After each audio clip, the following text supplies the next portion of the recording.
नमस्कार, मी मंदाकिनी सपकाळ. कबीरायनमध्ये आपलं स्वागत.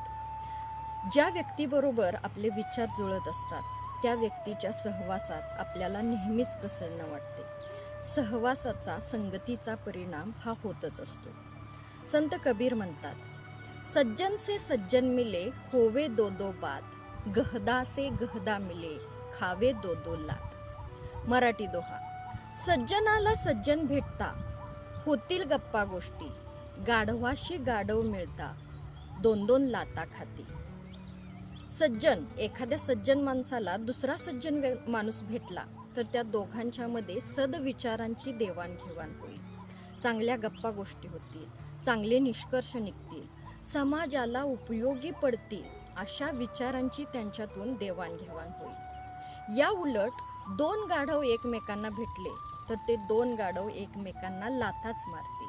या ठिकाणी गाढव म्हणजे मूर्ख व्यक्ती. जेव्हा दोन मूर्ख व्यक्ती आपापसामध्ये चर्चा करत असतील तेव्हा त्यांच्या चर्चेतून कोणताही चांगला निष्कर्ष, सदविचार, समाज उपयोगी विचार बाहेर पडणारच नाही. म्हणून संत कबीर म्हणतात, सज्जन से सज्जन मिले होवे दो दो बात, गहदा से गहदा मिले खावे दो दो लात.